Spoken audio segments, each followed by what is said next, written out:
Welcome into Jags Now, presented by Chat Sports. I am your host, Cullen Brown, where we discuss the latest Jaguars news and rumors. And on today's show, we're going to be breaking down the end-of-season press conference that GM James Gladstone and head coach Liam Coen had with Jaguars media members. So without any further ado, let's get into the biggest discussion point, the biggest just kind of news item that came out of the press conference, which, of course, was Travis Hunter and the fact that he is going to be playing on both the offensive and defensive side of the ball in 2026, according to GM James Gladstone. And I wanted to kind of dive into more of my thoughts and takes that we kind of broke down in yesterday's perfect offseason video. But before we get into that, let's read into the actual quote given by James Gladstone. He had this to say: "Beyond that, in the role that he'll play, we still expect him," being Travis Hunter, "to play both sides of the ball. Obviously, you can take a peek at expiring contracts on our roster and which side of the ball has more. Obviously, at this point, walking into the offseason, corner is a position where we have a few guys who are on expiring contracts. So by default, you can expect there to be a higher emphasis on his placement." And my initial take when hearing James Gladstone's comments was, one, it was interesting that he said that there's going to be a higher emphasis on cornerback, considering last season he actually primarily played most of his snaps on the offensive side of the ball. But he is correct that there should be a higher emphasis on the cornerback position for Travis Hunter. And I just, in general, think that the best use of Travis Hunter is to have him primarily be on the defensive side of the football with only situational snaps on offense. Because, when you traded up for him, being Travis Hunter, you obviously had a big investment and a big plan for what Travis Hunter could be for the Jaguars, not only this past season, but in seasons to come. And so far in the 2025 season, in his lone rookie campaign, he didn't really get a chance to deliver. Obviously, he was having to, learn both sides of the ball, the different, play calls, formations, all those different situations that you have to learn as both a wide receiver and a cornerback. And look, he just simply did not produce last year. 324 offensive snaps, didn't even have 300 yards receiving, and in 162 defensive snaps, only had 3 pass breakups. He only played in 7 games. And getting back to the, initial trade that you made for Travis Hunter, it was a big one. Don't get me wrong. I mean, you landed some crucial pieces. If you're Jacksonville, obviously, you get Hunter, who is looked at as one of your cornerstone pieces for the foreseeable future. You land Bashal Tutin, who has a chance to really be a bigger factor in seasons to come. He had a great rookie season. Rahul Lane is more of your kind of, he's, special teams guy. Maybe he'll contribute more as he gets later into his rookie contract. But you see everything you gave up for Jacksonville, which ended up being, Mason Graham, Quinshon Judkins, Dylan Sampson, and your 2026 first-round pick this year, which turns into the number 24 pick after your loss to the Buffalo Bills. That being said, Travis Hunter needs to commit to being a defensive-minded cornerback one for this team, because when you look at the cornerbacks signed for 2026 for Jacksonville, he is one of them. One of 3, actually. Jordan Lewis, who's coming off a foot injury. You signed him to be your starting nickel cornerback this past offseason. He's turning 30, or he's 30 years of age. And Jarian Jones, who's primarily a nickel corner, is your other cornerback signed for this roster at 24 years old, who gave you some decent snaps in rotation and in relief whenever Jordan Lewis went down this season. But ultimately, you like him more in a depth kind of role if you're Jacksonville. And just kind of, full circle, just getting my thoughts in order here. I think for Travis Hunter to be worth the investment and to really showcase and be something that Jacksonville ultimately wants him to be, you have to, A, make sure he's healthy, which is limit the amount of snaps he'll have on the offensive side of the ball. Because I think when you're a guy that obviously you play in the NFL, you're going to have, a risk of injury every time you step on the field, whether it's practice, whether it's game, whether it's preseason, whatever the case may be. And unfortunately for Travis Hunter, the case may be is the best availability is ability. But when you have him, being a full-time or damn near a full-time player on both the offensive and defensive side of the ball, you're just risking yourself for more pain and more suffering in terms of, what you hope to get out of him as a player. And I think, truthfully, he has the ability to not only be a great cornerback at this NFL level, but also a really good wide receiver as well. I just think he's better suited for this roster and for this next season to being this team's number 1 lockdown corner, which they really could have used in that game against the Buffalo Bills and other games down the stretch if you're Jacksonville. So not to say that you can't use them on offensive, snaps and situational, maybe red zone looks or maybe 3rd and long. You have them in as your, fourth wide receiver, along with guys like Brian Thomas Jr., along with guys like Parker Washington, along with guys like Jacoby Myers.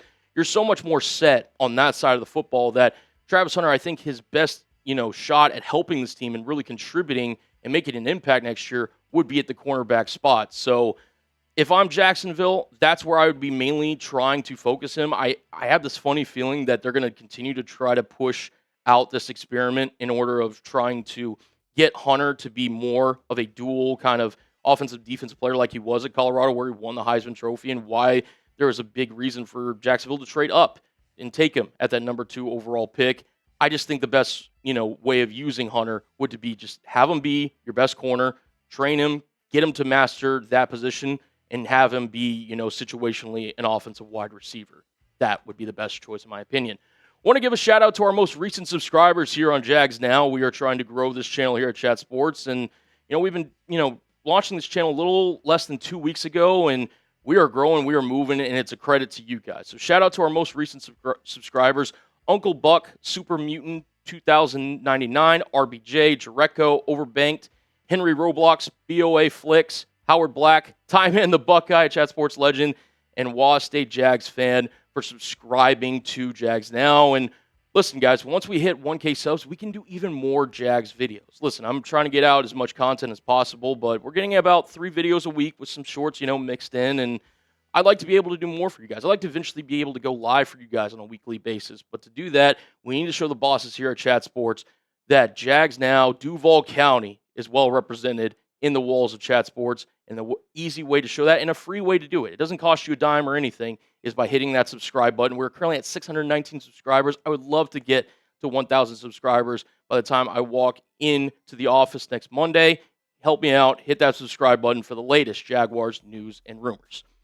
All right, so getting into some more news from the Jaguars press conference takeaway. Not only did James Gladstone speak, but I thought this quote from Liam Coen really spoke volumes in terms of the mindset the Jags brass heading into the season. Obviously, the Jags really had a nice turnaround this season after going 4-13 the previous season, going 13-4, winning the AFC South.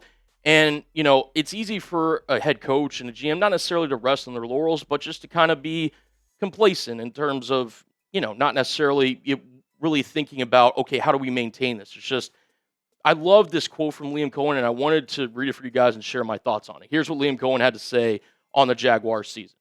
I was extremely proud of a lot of things that we were able to accomplish. Very proud of their response to adversity and to that 1-0 message and that next play mentality. And now the real work is here and where we have to go and reload it. We're not going to just stand here and say, man, we're just going to redo it all with all the same, because that got us 13 wins and knocked out of the playoffs in the first round. Clearly, it was not good enough for the full end-of-season standard, but 31 other teams are having similar conversations, and we'll have similar conversations here in the future. And I think that's a really good mindset to have. Complacency is the enemy of progress. When you're sitting there, and if you're the Jacksonville Jaguars, obviously they haven't been the most successful franchise in NFL history. You sit there and have a 13, win season, and it's easy to say, well, listen, let's try to run it back. Let's try to, replicate the same things that we did last year, and that's just not the reality. If you're in the NFL or if you're in life and you're trying to accomplish anything, and not only accomplish things but have sustained success, you have to be willing to adapt and also, be wary of, yes, there are certain things that work and will translate and that will be successful over the long haul, but you got to realize that you're in a competitive business. You are one of 32 franchises in the National Football League that are all trying to do the same thing, which is ultimately get to the point where you're winning Super Bowls and, being at the highest level and winning games on Sundays. And if you're the Jags, you had a lot of accomplishments this last season. As I previously mentioned, you won the AFC South. You won 13 games after losing 13 games last year. You ended the season on an 8-game win streak. You had the number 1 rush defense in the NFL. You were number 2 in takeaways, only behind the Chicago Bears. And I think that for Liam Coen, and listening to his press conference along with James Gladstone, I was really impressed with the mindset that this brass and this front office and just this team and everything seems to have in Jacksonville. Like, they didn't seem like, they were, satisfied. They were kind of maybe shocked and, maybe just caught off guard with the success that they had this past season with Jacksonville. They're saying, no, listen, we did some things well. We're going to learn from the things that we didn't necessarily do well, and we're going to try to adjust when there's potential chance that you might lose guys in free agency, such as Devin Lloyd and Travis Etienne. You might lose some coaches, including some coordinators, in Anthony Campanelli and Grant Udinski. But there are some things that in Jacksonville you want to build sustained success to compete, not just for next season, but seasons beyond. And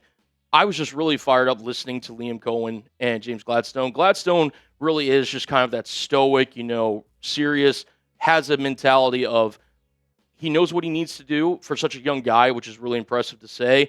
And for Liam Coen, who, listen, I mean, if you've listened to any kind of, post-locker room speeches that he's had, he's a really emotional guy. You know that he's probably still questioning himself with some of the play calls he made during the Buffalo Bills game. And they realized the opportunity they had last year, but they're not going to just sit back and just say, hey, listen, we're satisfied with this. No, we're going to sit here and try to build upon the success that we had and, learn from the reasons why we were so successful this year, but also, hey, take the lessons that you learned in terms of your failures and maybe your shortcomings and really build upon that. So I was really confident in Liam Coen and James Gladstone just from listening to the press conference. Obviously, success this year was a big reason for it, but usually in the offseason, in the moments where you don't necessarily are in front of the national media and the world is watching you, that's when you can really grow. And when it does come time to playing those games on Sunday that we all care about, this is where you kind of build, those building blocks in order to become,